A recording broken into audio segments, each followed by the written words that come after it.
For those who don't know who we are, the Technology Strategy Board is an executive agency of the Department of Business, Innovation and Skills, and we look after the innovation part. So we are known as the UK's Innovation Agency. Our primary drive is to help businesses and academia move projects from concept to commercial reality, and we do this through a series of strategic focuses. And we have our concept to commercialisation strategy published if you wish to read and find out more. We prioritise our investments by looking at what is the current UK and global market. Is there a market to develop these products for and sell into? Does the UK have capability and capacity to undertake this work? Is the Technology Strategy Board support required? And is it the timing right? Is it, or is it too late or too early?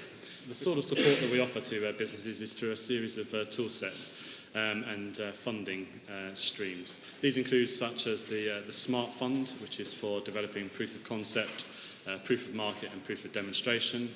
The SBRI contract, which is around where government wishes to procure things and influence the market. Collaborative R&D, which I'll talk about later on, so collaborative research and development. The other key ones there are the knowledge transfer networks. There are currently 15 knowledge transfer networks working across different sectors. They'll soon be rationalised and we'll be down to 13. The one I work with is the Modern Built Environment KTN, but there's also KTNs such as the Energy Generation and Storage KTM. The other one that's also focused on there, which has gained a fair bit of media attention of late, is the catapult centres. In fact, we even made it on to Have I Got News For You last Friday, so if you make it to mainstream BBC One, you know you've made an impact. Catapults are the technology innovation centres, and they provide a centre of excellence and a physical resource for undertaking research and development and engagement with business. We have 7 currently established, and I work with the Future Cities one, which awarded Glasgow the demonstrator programme funding. So we awarded £24 million of funding earlier this year to Glasgow, and we have a continuing investment here and interest here. We're about to establish an energy systems catapult, and I'll come on to talk about that towards the end of my presentation.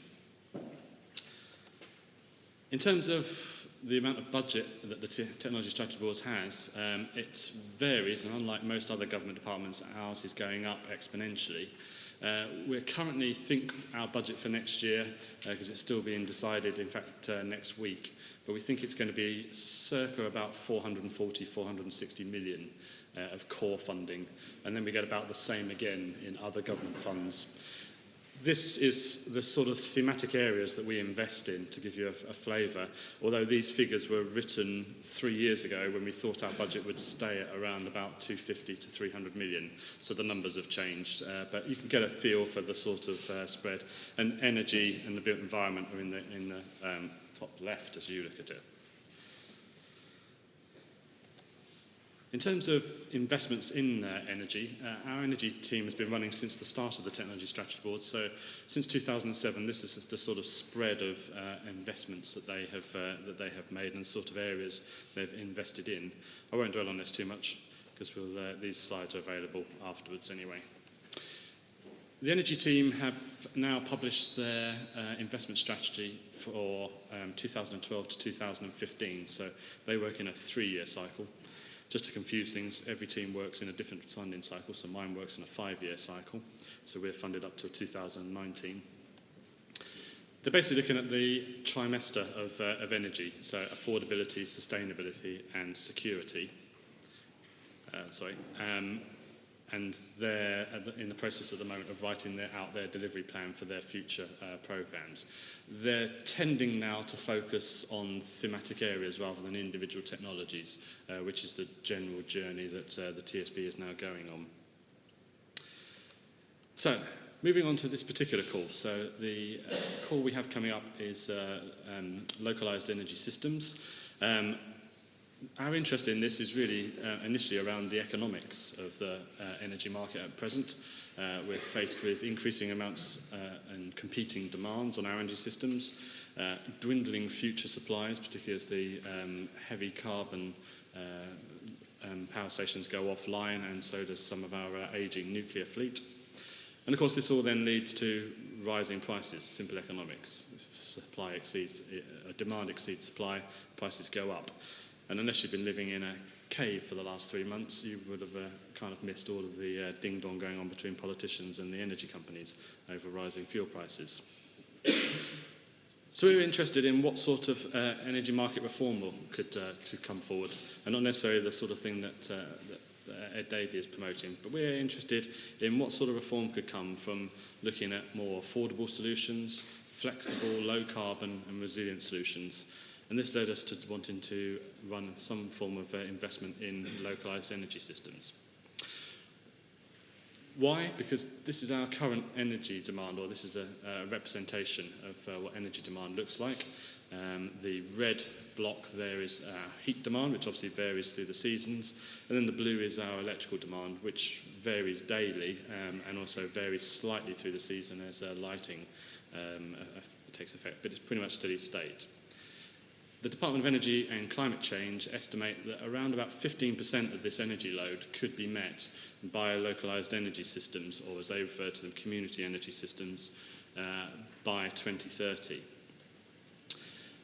Earlier this year, we commissioned the Smart Energy Special Interest Group, which is part of the Energy and Generation Supply, KTN, to undertake a study to look at what would a localised energy system look like. They looked at a range of scenarios of different levels of percentages and different mixes. This is just one, just to give you an example. So 15% of energy in 2030 would look like about 62.8 terawatts. To meet that sort of demand, we'd need to use up all 800,000 homes that could qualify for the feed-in tariff generating. We'd need to pick up a further 1.3 million new homes over that period, plus 2.1 million of the existing 25 million homes we have in this country. And then on top of that, we'd need around about 1,320 localised energy systems generating 5 megawatts, 5 megawatts capacity. So that would just be an example. You can obviously cut this any way you like. So I'm not going to go through all the figures, but the scale of the opportunity is pretty significant, and we're already, through the market analysis we have, looking at how much growth there is in this sector. Growth in smart energy systems alone in the UK is growing at 10% a year and should be worth between 3 and 5 billion to UK companies by 2020. And these are some of the other sort of figures in terms of the scale. So, we're interested in promoting a call which will be looking at industrial research in energy systems at a local scale. This will be considering a scale of using a cluster of buildings up to districts or mini networks. We're interested in systems that look at electrical loads, heating, cooling, and also alternative fuel systems. This is a cross-sector programme. It draws on investment from our digital, energy, built environment and our transport teams. And we're looking at basically drawing out innovation in system integration by merging these systems together rather than in the silos they're currently delivered through. We're looking at things that have obviously a UK domestic market, but also those that have global opportunities, because many of the regions across the globe face similar sort of issues to the UK, particularly through China and South Korea. So the particular theme areas that we're looking at, or challenge areas, are around energy ecosystems, so how to balance out supply and demand at a local level, how to manage this, how to crucially engage with users, because there's quite a disconnect with users and consumers. How to look at, or how to deliver different energy system services, such as low carbon vehicle charging, demand management systems, and also to enable energy trading between those who own the energy generation plants, so that could be buildings or individual homeowners, and those who have a demand for energy, so that could be your neighbour, it could be your employer. We're looking at how to better integrate some of these various technologies, so the generation, the storage, the transmission, and the charging technologies, how to get better services, more efficient services, lower cost services. And also, what happens as we move towards this digital electricity era? What are the enabling technologies that we need to bring forward as various products and items start to communicate over the internet with the energy grid? So looking at ICT issues, tools, communication, and crucially, how do we ensure cyber security and make sure that we're not vulnerable to cyber attack? So, the offer we have on the table, it's a joint offer between the Technology Strategy Board and the Engineering and Physical Sciences Research Council. We have £11 million for business-led industrial research, of which 1.5 million is set aside from the EPSRC to support academic partners. Although you need to note that under the new rules, or the new state aid rules in September, that the cap is now at 30% of any one project being spent on universities or RTOs. This is a collaborative R&D programme, so it's a grant, not a contract. So we're offering intervention rates or match funding if it is industrial research of 50% of the funding or 60% for SMEs. The sort of projects we're expecting to come through will be in the order and value of between 200,000 and up to 2 million, although we will consider projects outside of this on particular merit. And we're looking for projects in duration of 12 to 36 months. We can't go outside of those bands for the funding rules. In terms of if you're interested in actually submitting an application, this is a competition. It's a two-stage process. Stage 1 will open on the 20th of January, which although it's obviously quite some time away, it does take quite a lot of effort to actually prepare an application if you haven't done one before, so which is why we're doing the promotion early to try and enable you time to get your collaborative partners and develop your proposal. So stage 1 will open on the 20th of January. There'll be a competition briefing, nowhere near here unfortunately, it's down in Bristol, but there is a direct flight. And that will be on the 30th of January. Registration, which has to be done via our website, closes at noon on the 14th of March. If you're not registered, you're unable to enter an application. And the stage 1 applications then have to be submitted by noon on the 19th of March. Then we go through an assessment process, and then those who are successful would then be invited back, and you should hear from us by the 7th of April. And then your stage 2 application, which is your more detailed proposal. So the first stage is really an expression of interest, it's an outline. Stage 2 is much more detailed and obviously has your final costs. That needs to be submitted by the 22nd of May, with project starting then probably sometime in August 2014. For some reason we insist on starting on the first Monday of the month, I don't know why. So, as I say, it's important to register. You can obtain the competition brief and the guidance for applicants without registering, and those should be made available after we have an event, which I'll come on to in a moment. So after the 19th of November, the PDF of the competition brief should be available for you to download, and like I say, as will the guidance for applicants and all the funding rules. So those are the key dates you need to keep in mind. Register by the, actually this is outdated because I updated it. Applications by the 14th of March, but applications need to be in by the 19th of March, not the 20th of March, this is up there. You can find the competition when it's actually launched, or sorry, when it's actually open at our webpage, the web link at the bottom there.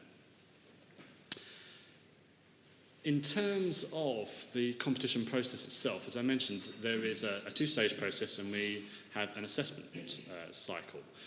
Assessments are done by external experts. They are not done in-house by the TSB, so I'm not party to assessing the actual applications that come in.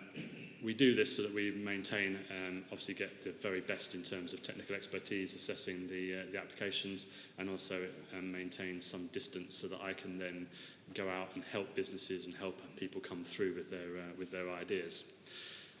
We're always on the lookout for external assessors and people who would be interested in undertaking that assessment work. So for this particular call, we're looking for people who are expert in this field. So if there are any of you who are in the audience who have a business or a strong academic background who would be interested in becoming an assessor, it is an anonymous process, and you do it as a private individual, not on behalf of your organisation. So we contract with you directly. You'll be expected to assess probably about up to 10 applications in any one cycle, and you have about 2 weeks to do it. Most people do it on their weekends or evenings, and thoroughly enjoy, obviously, looking at these proposals that come in, because it is sort of cutting-edge stuff. If you're interested, it's a fairly simple process. If you email me, I send you an expression of interest form, just a 2-pager. One page is who you are and where I can find you. The other page is what makes you a good or suitable assessor and what sort of experience you have, just so I can do some background checks. And if you want to know more, you could ask Branka, because if she doesn't mind me declaring her and breaking her anonymity, Branka is one of our assessors. So, something's a bit similar. Earlier this year, I launched a feasibility study competition called Buildings Better Connected, which was looking at integrated intelligent infrastructure, although it ended up being pretty much exclusively around energy. All the applications were focused on energy. So it's looking at heating, cooling and power systems. Again, the drivers were very similar to the sort of the core we have now, so decentralising, decarbonising, improving resistance and crucially lowering costs. We received 49 applications in total with a value of around about 1.7 million, and we awarded funding to 15 of those, so circa 38,000 per feasibility study, and they covered quite a broad range of topics and areas of interest as are covered on there, which obviously has gone on to inform the actual full call that we're doing now. Those calls or those feasibility studies will present their findings at an event that we called Collaboration Nation. We have one for each of the feasibility studies. It will be held on the 19th of November in Birmingham, immediately opposite New Street Station. In the morning, the 15 projects will showcase their feasibility study work. So what did they learn, what was their journey, and crucially, how do they now take their project forward from feasibility study? So what partners are they looking for? Some of them had fairly extensive partners already, but what more do they need?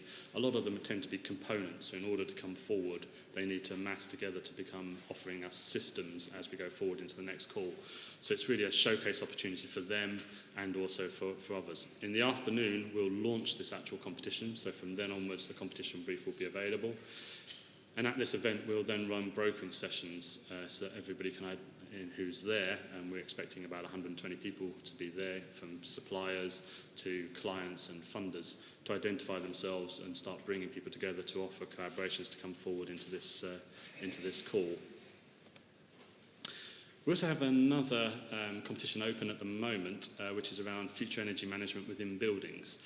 This is looking for market solutions for reducing the usage of energy in existing buildings through measurement and management of that energy usage. My colleague Rick Holland is leading this. He's particularly looking for innovations in hardware, software or processes. It's a £4 million CR&D call, business, so similar sort of intervention rates. It's going to be 50% intervention, 60% for SMEs. He's looking for projects in the order of £300,000 to £1 million, and again 12 to 36 months in duration. The competition is open now, so registration closes on the 20th of November, and again it's a 2-stage process, so his applications need to be in by the 27th of November, and the rest of the dates are there on the screen. If you're interested, you can go to our website, look under competitions, and you'll find it there, Future Energy Management for Buildings. I mentioned earlier the catapult. This is a energy systems catapult. This was announced by Vince Cable earlier on this year when he was doing the industrial strategy launch. We're looking to have this catapult up and running as a physical resource by April 2015. As I say, it's a place or a connection of places or a network that has specialist skills and equipment to look at innovation, the innovation landscape, and helping basically bring products through. So they work very much in line with us. It's made up of equal thirds. So a third is us, a third is government and academia, and the other third is then industry. I can't tell you what this is going to look like or where it's going to be, because we're still going through the consultation process now. That's just started to start engaging with industry and academia and finding out where are the needs. We have a series of, so we've just started this 3-month consultation now. I think it opened at the end of October. We have a set of workshops. So there are 3 workshops, one of which is here in Glasgow, so you can register to come along to those workshops and have your say and input into what the catapult should be doing. We also have a questionnaire which is open, which is again on our through our Connect space around future energy systems. So again, you can put input there if you can't come to one of the workshops. We do listen to business, and certainly I can only speak from experience of launching the Future Cities catapult, which is now up and running, although we don't have a physical place yet. But in terms of sort of size of the Future Cities one, that's looking at a budget of around about 250 million to spend over 5 years, and we'll be looking to employ around about 120 people there. So they're sizable institutes or organisations, and they will have a reasonable amount of influence. So well worth engaging with and putting in your bid, and I'm sure you'll want to bid for having it somewhere in Scotland. So it's not actually questions now, because I think you're doing those in a block session, aren't you? But thank you for taking your time, and I'll stay around for the questions. Thank you, Branka.